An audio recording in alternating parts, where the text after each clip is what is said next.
The stars above Careth 7 were quiet that morning. The planets sat in the outer rim of a small system far from the busy trade lanes and political centers of the galaxy.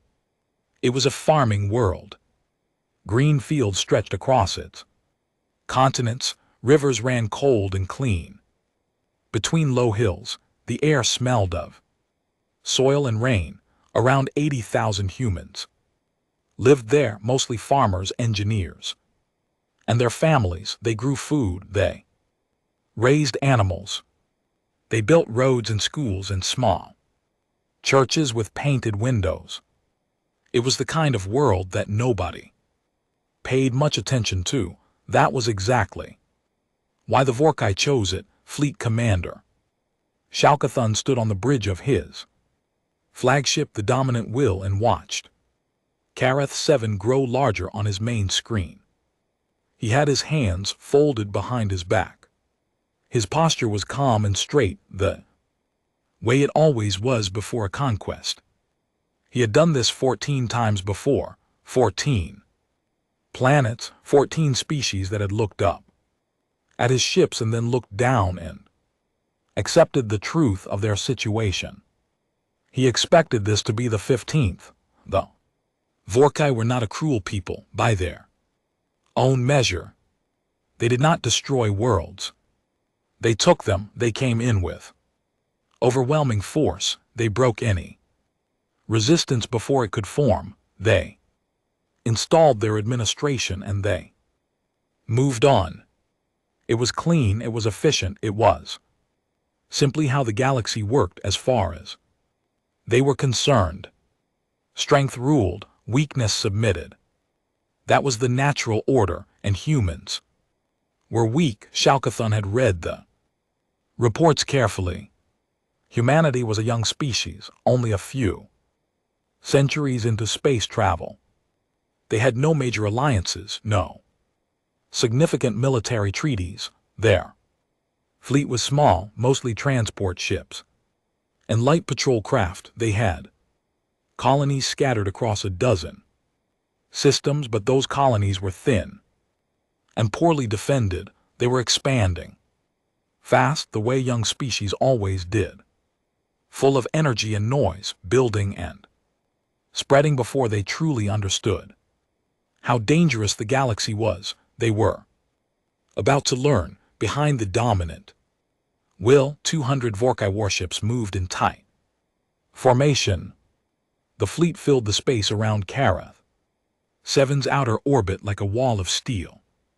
Their hulls were dark gray, angular, built for intimidation as much as combat. Each ship carried enough firepower to level a city. Together they could crack the surface of a small moon. It was, by any measure, far more force than was needed for a single farming colony. Shalkathun preferred it that way. Overwhelming force meant no complications. His science officer, a quiet young Vork named Pelsev, was moving between his instruments, running standard pre-engagement scans, atmospheric density, population distribution, energy output, infrastructure mapping, all routine, all expected.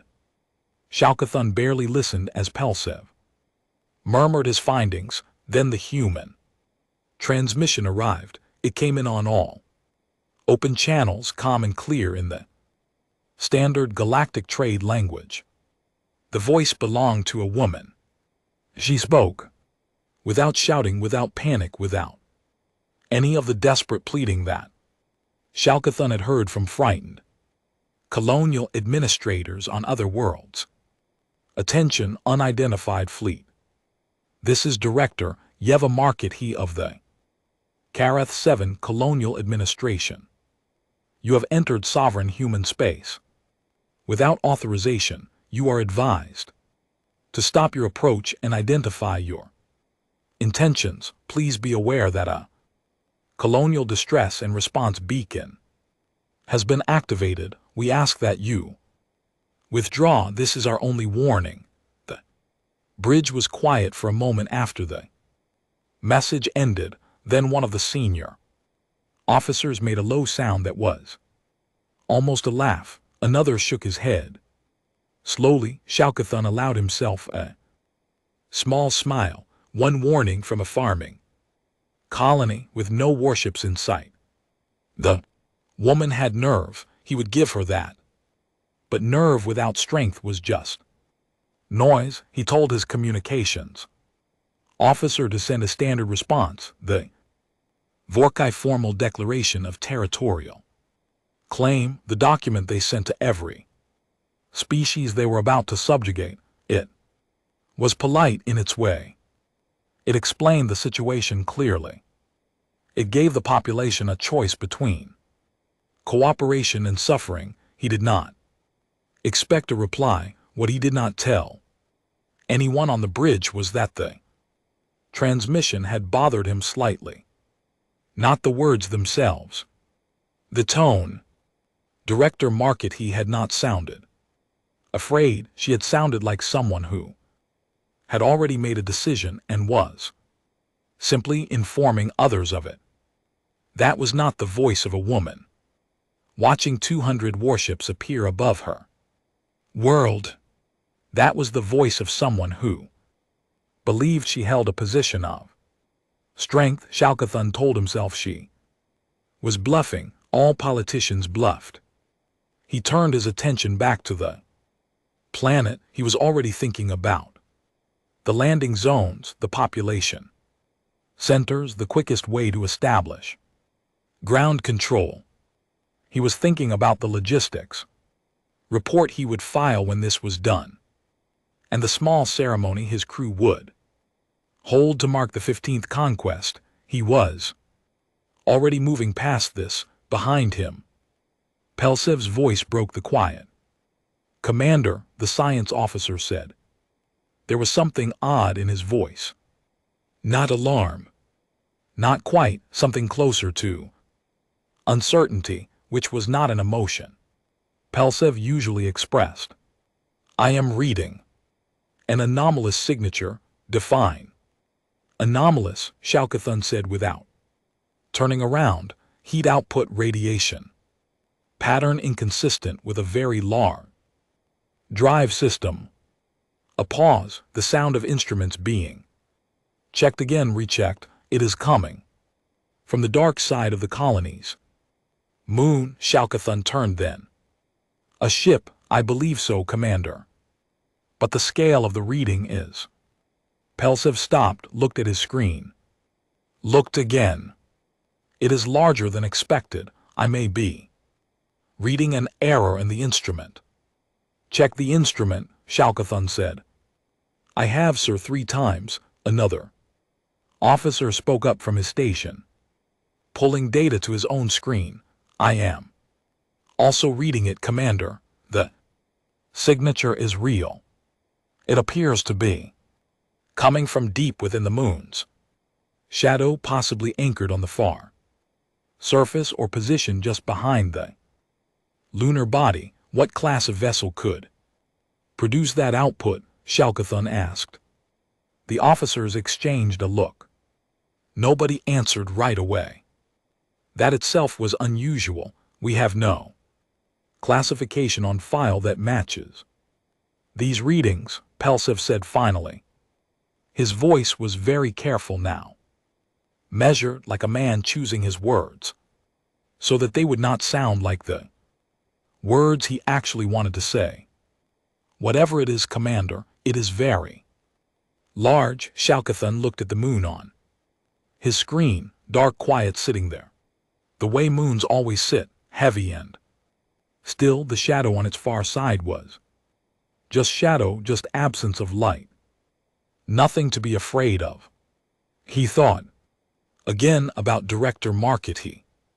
Her calm voice, her one warning, a colonial distress and response beacon has been activated. Response, not distress. Response. He pushed the thought away. He had 200 warships. He had never met a force in 14 campaigns.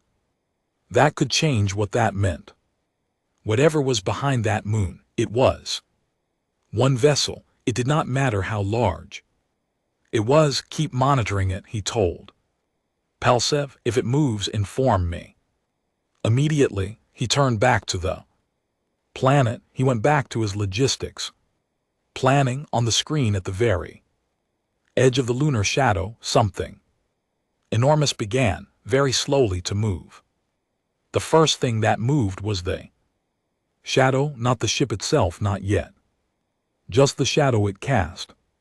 The moon's dark side had been a flat, unbroken sheet of black on every Vorkai screen. Then, slowly, that black began to change shape. Something was blocking the stars. Behind it, a silhouette and outline. Massive and dark and utterly silent, it slid along the edge of the lunar body, like something that had been sleeping against the stone and had now decided, in its own time, to wake up. Pelsev made a sound, not words, just a short, sharp sound, like a man who had breathed in and then forgotten to breathe out. Bridge of the dominant will had been filled with the low noise of routine operations, the hum of instruments, the quiet voices of officers running standard checks, the distant pulse of the ship's drives. All of it stopped, one by one, without being told to. Without any order from Shalkathon, the officers at their stations turned to look at the main screen. The silhouette kept growing. It did not appear all at once. That was the first thing that truly registered in Shalkathon's mind as the shape emerged from the moon's shadow. A normal warship appeared all at once. You saw the bow, then the hull, then the stern. It took seconds. This was not taking seconds. The front of the vessel cleared the shadow and then kept clearing it and kept clearing it, and the bow alone was already larger than the largest ship in the Vorkai fleet. And then more of it appeared. The hull was dark, not painted dark, worn dark.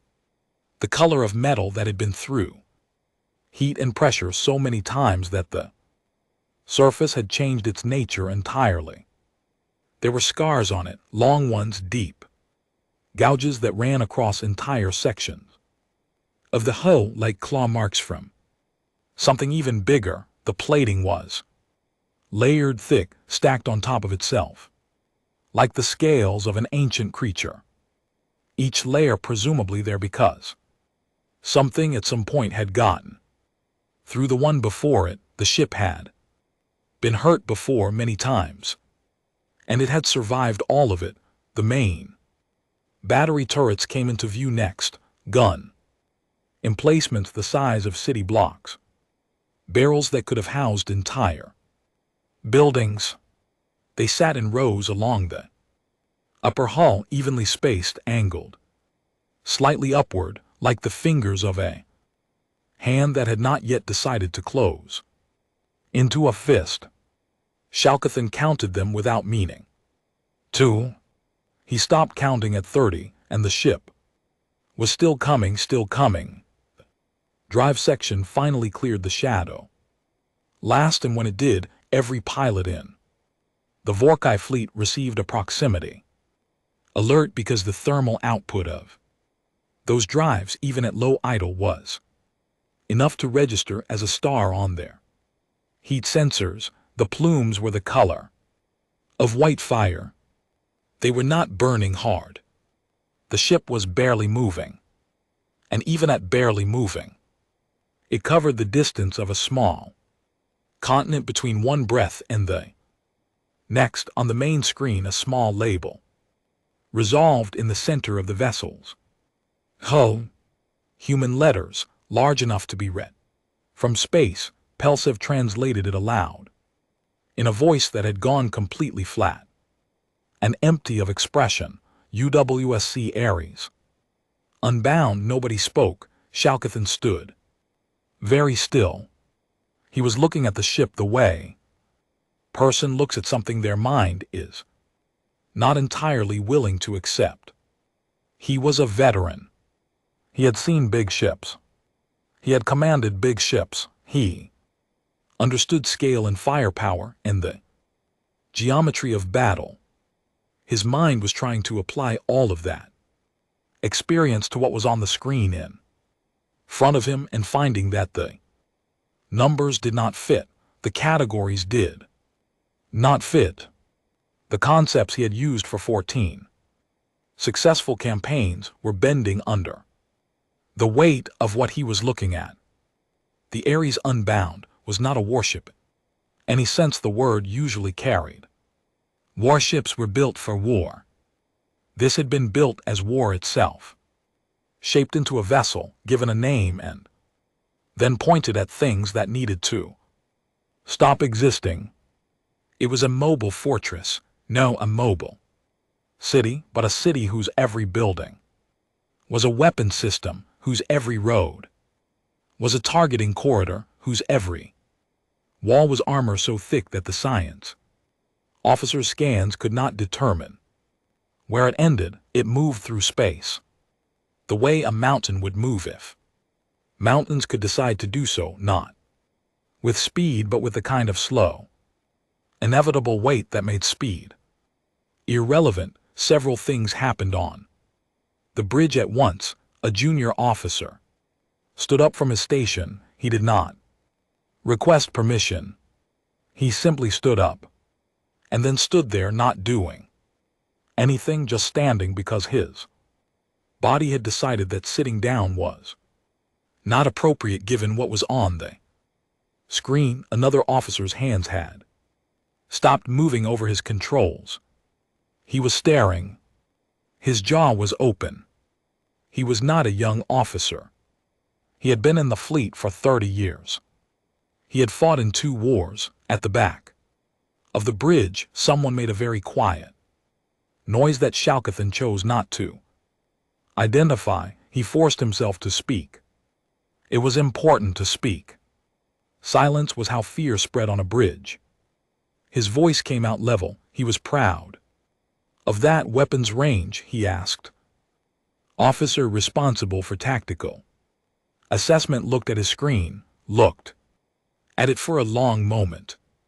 Commander, at current scale estimates, the vessel's weapon systems likely exceed any range projection our model support. We would need to revise our shields. We cannot scan through the outer hull to assess internal systems. The plating is. The officer paused. Our active sensors are reflecting back, sir. We are not penetrating it. Shalkathan looked at the Ares Unbound. It had finished clearing the moon's shadow now. All of it was visible. All of it was real. It sat in space, between his fleet and the planet below. Not aggressive, not yet moving toward them, just present. The way a wall is present, the way a cliff face is present when you realize you have been walking toward it in the dark. The hull of the massive vessel had scars, yes, deep ones, old ones, but there were also markings, symbols, painted in faded white along one section of the bow. Pelsev zoomed in. They were tallies, lines, groups of lines, marks made to count something. There were hundreds of them. Before anyone could speak again, the communications board lit up across every channel, across the entire Vorkai fleet.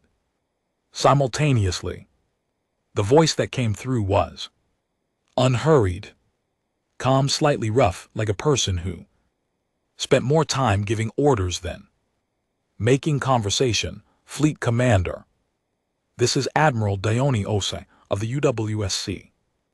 Ares Unbound, Colonial Defense Command.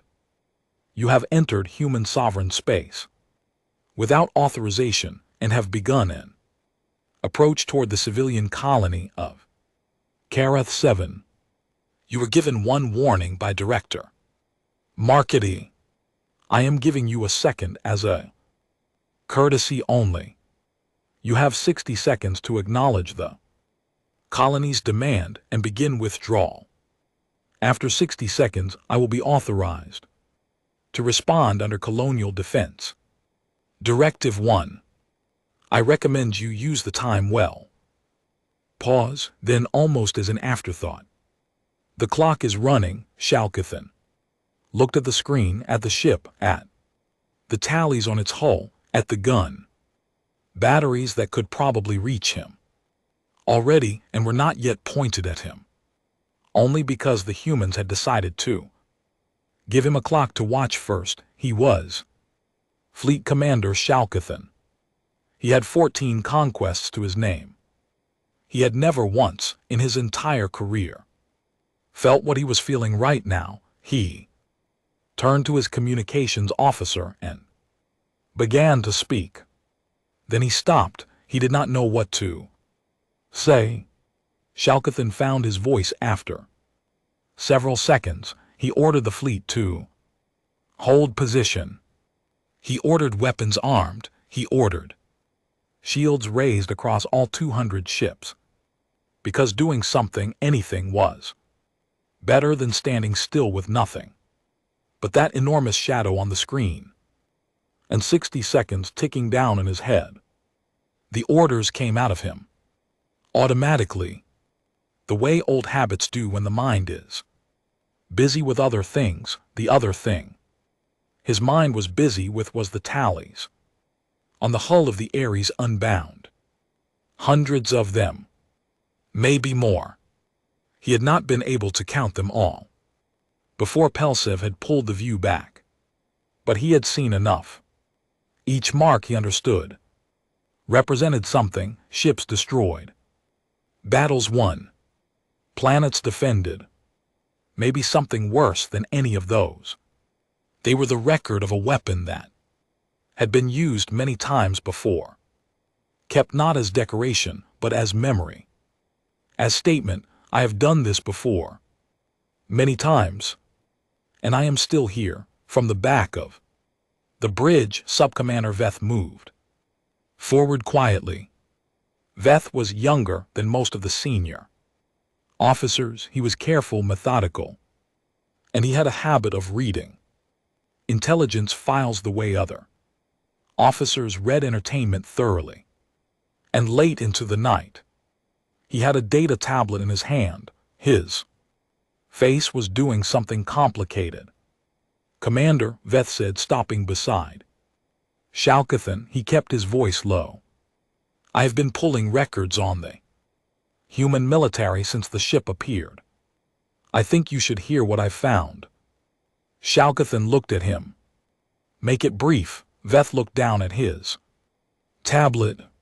Then he looked up. You know, the Drakari hegemony. The name was familiar. Every senior Vorkai officer knew it, the way you know the name of something that had existed long ago and was now gone. The Drakari had been one of the oldest civilizations in this region of the galaxy, a slave empire, enormous and ancient, that had been absorbing species for thousands of years. They had been, by any reasonable measure, one of the most powerful forces in known space. They no longer existed. They were destroyed. Shalkathan said. Internal collapse. Rebellion. Partially correct, Veth said. There was a rebellion. The humans started it. He held up the tablet. 200 years ago, humanity made first contact with the Drakari. The Drakari attempted to enslave them. Within 40 years, the humans had not only broken free, but had begun a systematic campaign to dismantle the entire hegemony. It took 160 years. The war had a name. They called it the Long Reckoning. The bridge was very quiet. The Ares Unbound, Veth continued, is a war titan. That is the human classification. They built 17 of them during the Long Reckoning.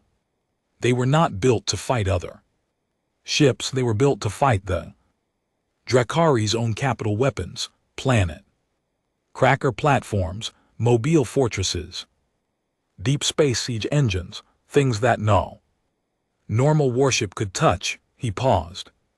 The Drakari built those weapons over thousands of years. The humans matched them in less than a century. Nobody on the bridge said anything. Shalkathan looked at the screen. The Ares Unbound had not moved.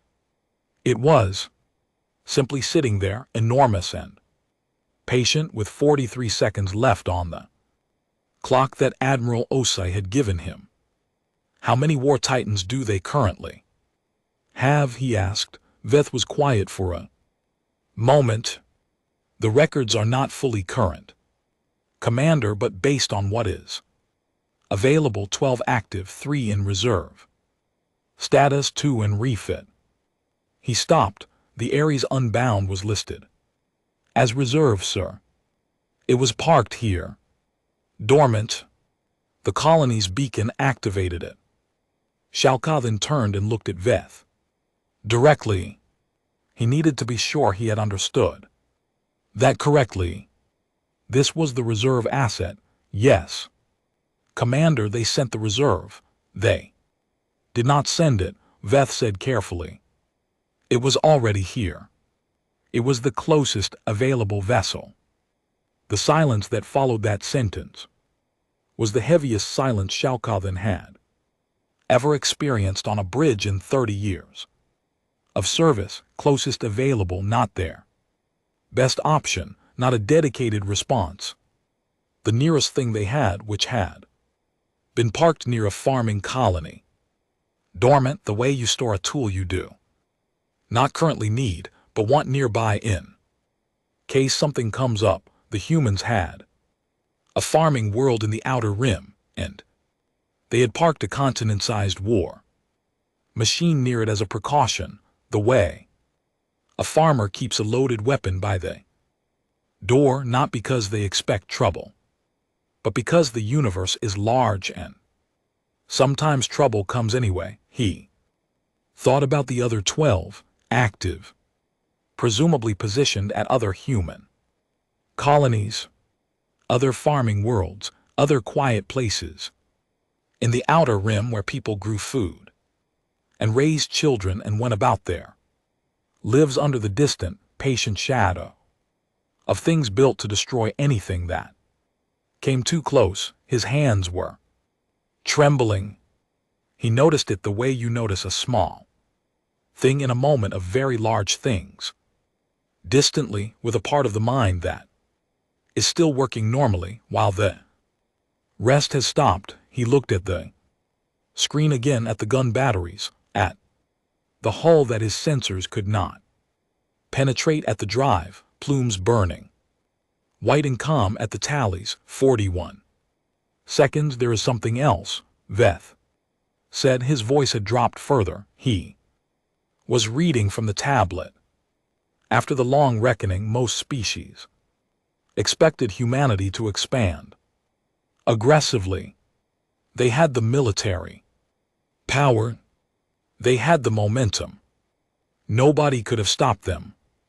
He turned the tablet over in his hands. They did not expand.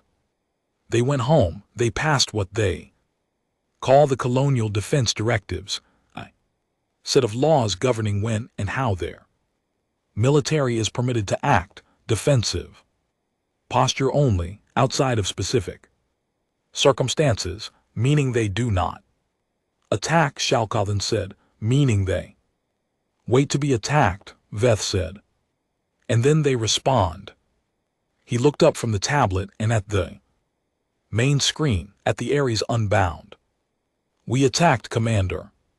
We came here, to their space, to their colony, and we began an approach.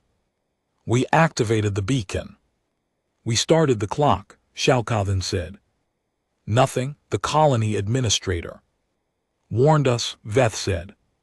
The Admiral gave us 60 seconds. They have followed every protocol correctly, whatever happens next. I know what that means, Shalkathan said sharply. He did know it. meant that if he did not respond, the Ares Unbound would act with full legal authority under human law. It meant that there would be no diplomatic problem for the humans. Afterward, no one to complain to, no argument to make. The Vorkai had entered human space, ignored a direct warning from the colony, and ignored the fleet commander's chance to withdraw. They had done everything wrong. Shalkathan had been in this business long enough to recognize when a situation had turned. He had walked into a room he thought was empty and found it was full. He had 14 conquests, yes, but he had survived 14 campaigns, partly because he knew when to push forward and when to stop. He opened his mouth to order the communications officer to respond to Admiral Osei to begin a withdrawal. To save his fleet the only way it could still be saved. 22 seconds, 30 of his senior officers were watching him, 30 officers who had followed him across 14 worlds. He thought about the shame of it, about what it would mean to the fleet, about what Vorkai Command would say when he came home and reported that he had backed down from a single ship. 20 seconds. Then he thought about the tallies on the hull. He thought about what had earned every one of them. He looked at his communications officer. He opened his mouth. The 60 seconds ended. The Ares Unbound spoke again. The Admiral's voice was exactly the same as before, unhurried, calm, completely without anger or excitement. She said 3 sentences: firing, solution locked, authorizing response, under Colonial Defense Directive 1. A short pause. For the record, they warned you on the main screen. The gun batteries of the Ares Unbound began slowly and deliberately to move. Shalkathan gave the order to fire. He gave it because he had run out of time, and his mouth had made a choice before. His mind could stop it. He gave it because 30 officers were watching him, and the silence had become unbearable.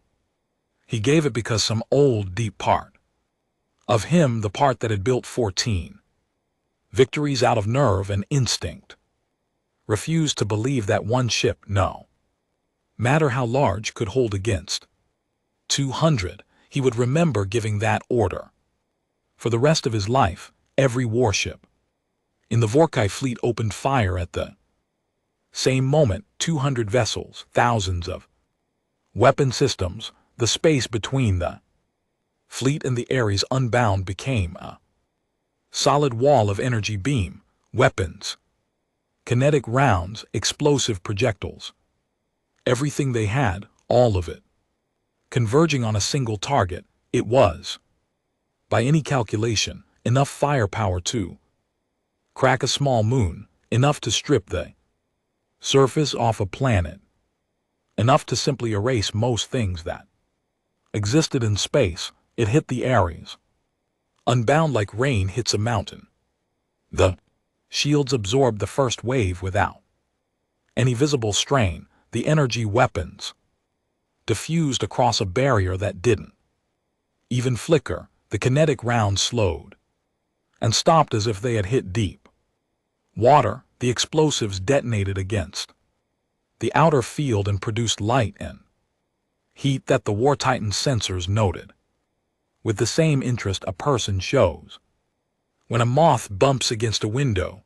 The barrage went on for 8 full seconds, the entire fleet pouring everything it had into a single continuous strike, and when it ended, the Ares Unbound looked exactly as it had before. Not a mark on the shields, not a flicker in the drive plumes. The gun batteries were still moving, slow and deliberate, finding their angles. Then the Ares Unbound fired back. It did not fire everything. That was the first thing Shalkathan understood in the horrible clarity of Those first few seconds, it chose specific targets. The shots were precise, controlled bursts of energy that moved faster than his targeting systems could fully track, curved around the geometry of the fleet formation, and struck exactly where they were aimed.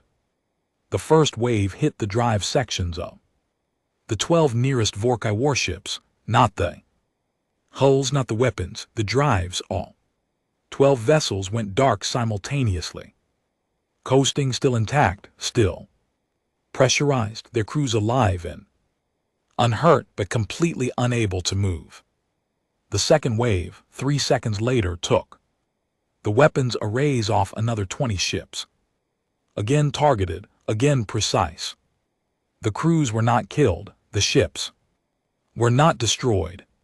They were simply removed from the fight, stripped of the tools that made them dangerous. It was not a battle. It was a demonstration. Shalkathan understood this quickly, and the understanding was worse than any wound.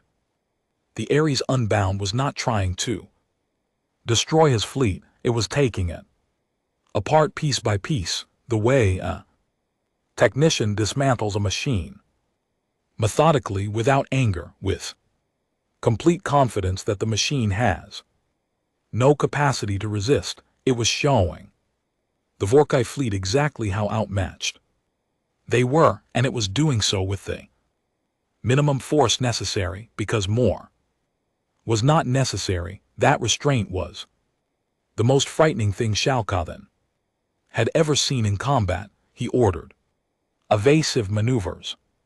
The fleet spread, broke formation, tried to create a more complex target profile. The Ares Unbound moved to compensate. And here was the second great horror. For its size, it moved wrong. A vessel that large should have been slow, it should have been rigid, committed to each heading for long seconds before it could change direction. Instead, it moved the way Predator moves, not fast in the simple sense, but perfectly responsive, perfectly precise, as if the distance between where it was and where it needed to be was merely a detail to be resolved. One of Shalkathan's officers shouted that it was impossible. Ships that big did not maneuver like that. Physics did not allow it. The Ares Unbound continued to move, apparently unconcerned with what physics allowed. The battle, if it could be called that, lasted 40 minutes. In that time, the War Titan disabled 180 Vorkuta warships. Not one of them was destroyed, not one crew member, as far as Shalkathan could determine, had been killed. Each ship had been precisely disarmed or immobilized, or both, and then left to drift. The remaining 20 ships of the fleet, including the dominant will, had pulled back as far as they could go, which was not far, because the Ares Unbound had also, at some point in the last 20 minutes, disabled their FTL drives. Quietly, without announcement, they had simply tried to calculate jump, and found that the calculations would not complete, and then Pelsiv had run systems check and found that their FTL capacitors had been struck and drained by some weapon so precise that it had passed through their shields as if they were not there and touched only the specific system it was aimed at.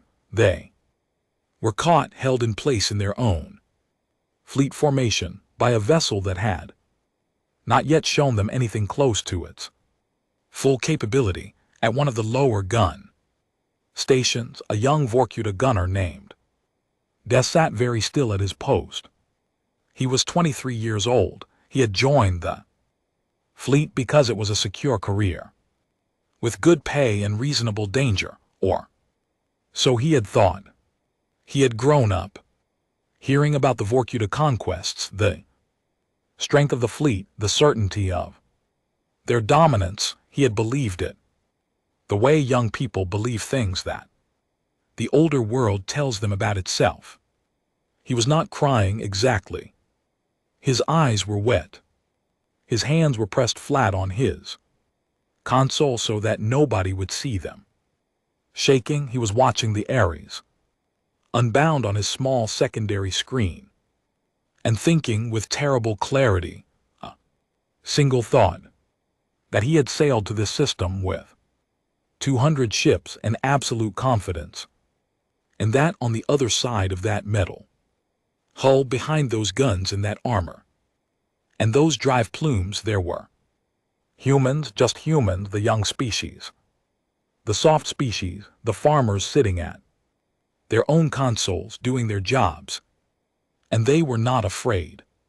They had not been afraid at any point. Not when the fleet arrived. Not when the shooting started. Not during 40 minutes of combat.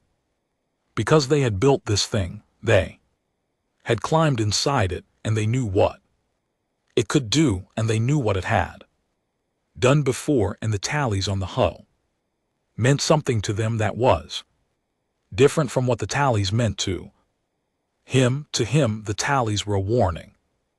To them, the tallies were a history, a record of every time something had come at them and found out what they were. He put his face in his hands. On the bridge, Shalkathan's communications board opened. Admiral Os's voice came through again.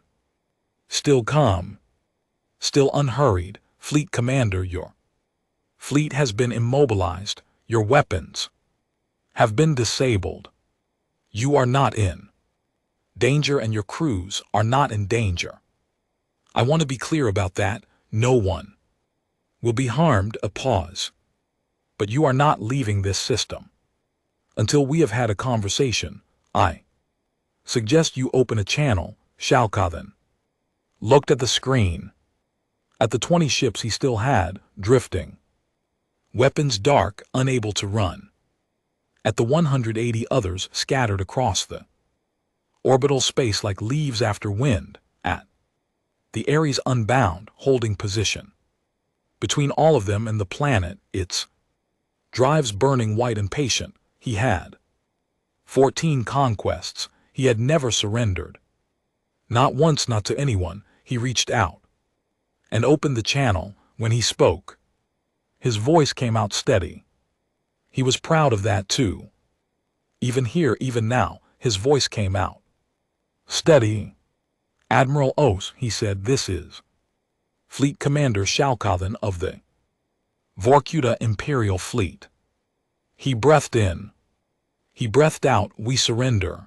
The channel was quiet for a moment. Then the Admiral said simply, I'll be in touch, and closed the line. The fields of Karoth 7 were green in the morning light. Director Yeva Marchetti stood at the wide observation window of the Colonial Administration building on the top floor, holding a mug of coffee in both hands. The mug was warm, the coffee was good, locally grown, which she always thought was one of the underrated benefits of running an agricultural colony. Outside, the sky was the pale blue of early morning, and the hills beyond the town were beginning to catch the first long light of the system star. Birds were calling somewhere below the window.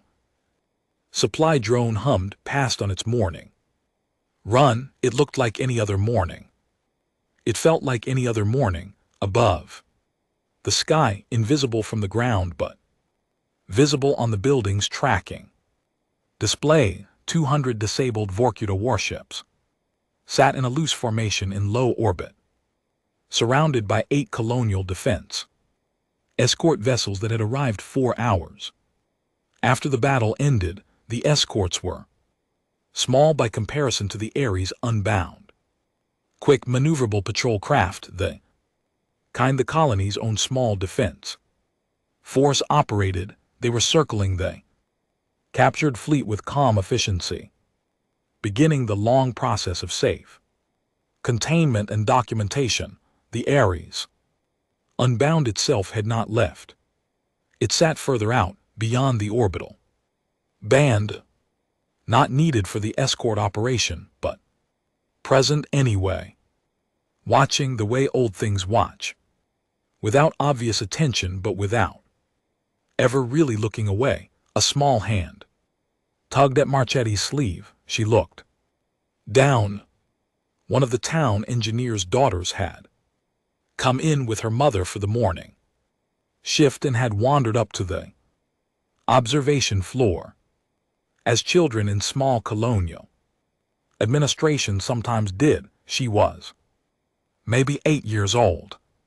She had dark, serious eyes, and her hair was in 2 uneven braids that suggested she had done them herself. She was looking out the window at the sky. Then she looked at the tracking display on the wall, which showed the positions of all vessels in the orbital space as small icons. The Ares Unbound showed as a large solid shape, much larger than any of the other icons. The child studied it with the particular focus that children bring to things they do not yet understand but have decided to figure out. What is that big one? She asked. Marchetti looked at the display. She drank some coffee. That, she said, is an old promise we made to ourselves. The girl looked at her, clearly wanting more than that.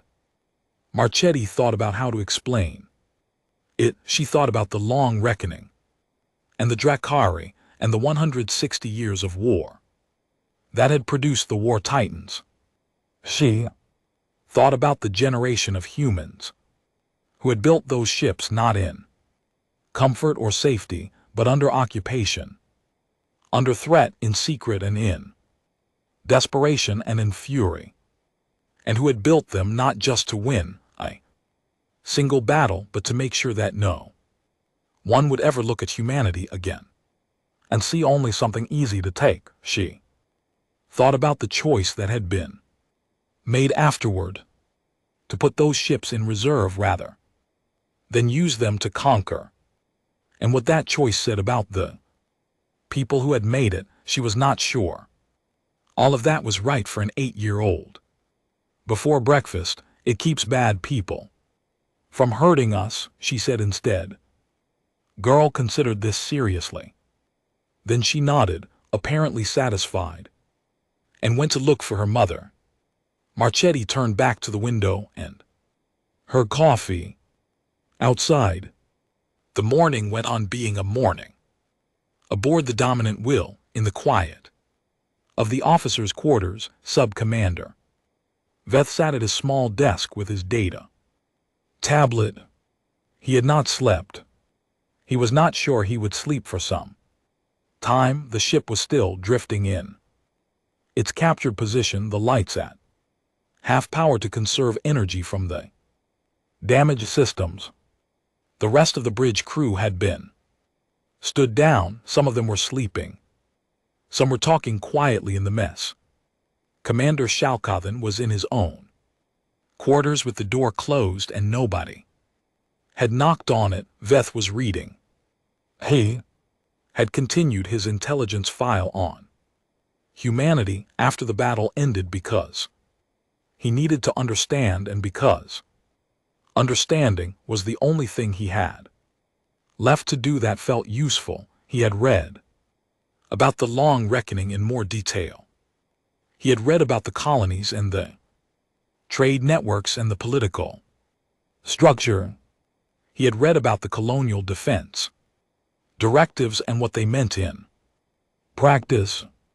Now he was reading the section on military assets. He read the full list of war titans, their names, their classification, their current statuses: 12 active, 3 reserve, 2 refit.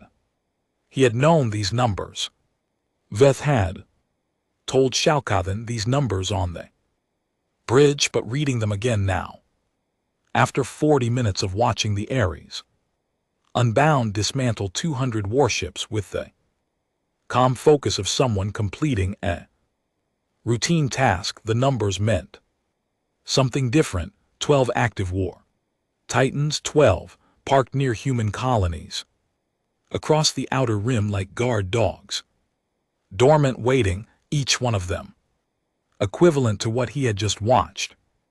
Each one of them carrying the history of the long reckoning and the scars on its hull and the tallies beside its name. And those were only the assets that were publicly documented. Veth closed the file. He set the tablet face down on the desk. He stared at the wall of the ship. For a long time, Admiral Dionio Os's call to Shalkathan came 6 hours after the surrender. She was on the main screen in his quarters, sitting in what looked like a small briefing room aboard the Ares Unbound. She was a compact woman, gray at the temples, with the kind of face that had done a lot of thinking over a lot of years and had settled into something permanently level. She did not look angry. She did not look triumphant. She looked the way a person looks when they are finishing up a piece of work and thinking about the next one. She told him how it would go. The damaged ships would be assessed. The crews were not prisoners. They would be housed in their own vessels with power and life support fully restored. And they would be given food from colonial stores. No one would be mistreated.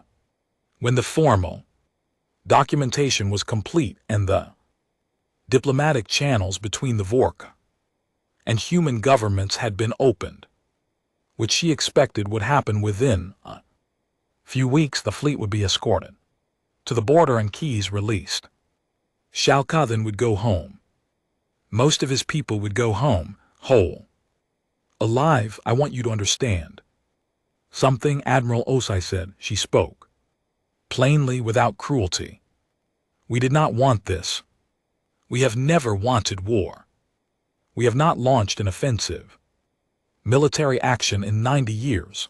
The colonial defense directives are not a technicality. They reflect something we genuinely believe, which is that the galaxy works better when species are left alone to make their own choices. She looked at him steadily through the screen. But we will always respond to a threat, to our people, every time, without exception. That is not a policy. It is a fact about what we are. Shalkathan nodded. He had nothing useful to say. Go home. She said, tell your government what happened here. Tell them exactly what you saw. Show them the battle records if you need to. Make sure that whoever needs to understand this understands it. 1. She reached forward to close the channel, then paused. 14 conquests, she said. He blinked. She had clearly done her own reading. You are good at what you do, Commander. Be good at something else. She held his eyes for a moment. The galaxy has enough of this already. The screen went dark. Shalkathan sat in his quiet quarters for a very long time. Across the galaxy, in the weeks and months that followed, certain things happened quietly. Species that had been watching the situation from a careful distance updated their assessments of humanity. Not dramatically. There was no panic, no sudden realignment of political relationships, just a series of small recalculations made by analysts and commanders and government advisors who were very good at reading situations. A footnote became a heading. A curiosity became a category, a species that had been filed under young. Expanding monitor was moved to a different file with a different kind of notation beside it, because the Ares Unbound had not been a secret. The war Titans were not hidden. Anyone who looked could find the public records. But there is a difference between knowing something exists and watching it Work, there is a distance between reading about a thing and seeing it whole. Still, while 200 warships pour everything they have at it and then calmly take those 200 warships apart without destroying a single one, the Vorkai fleet had done everyone a favor in their way. They had provided a demonstration. They had answered with real data the question that many species had quietly held. Yes, but what would actually happen now they knew, and in the knowledge there was a kind of stillness, not peace. The galaxy was not so simple as that, but a recalibration, a new line drawn in people's understanding of where the limits were and what lived on the other side of them. The Ares Unbound returned to the shadow of Kurith 7's moon 4 days after the captured fleet departed. For the border, it moved slowly the way it always moved, massive and deliberate, filling the space it occupied the way mountains fill landscapes. Its drive plumes cooled gradually as it settled back into its resting position against the dark stone of the lunar surface. Its lights dimmed from operational to standby, one section at a time, until only the running lights remained, small and steady in the dark.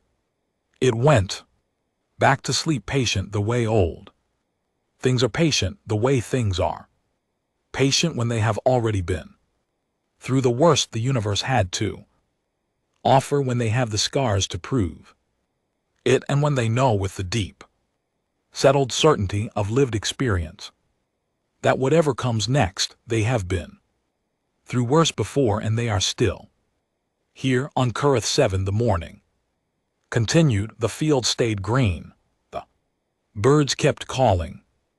The supply drone finished its run and went back to its dock. An 8-year-old girl with uneven braids ate breakfast and went to school and did not think about war titans for the rest of the day, because she was 8 and there were more interesting things to think about, and because the world she lived in was safe, and she had always known it was safe, and she did not know the name of the old thing resting in the dark of her that made it so. She did not need to. It remembered for her.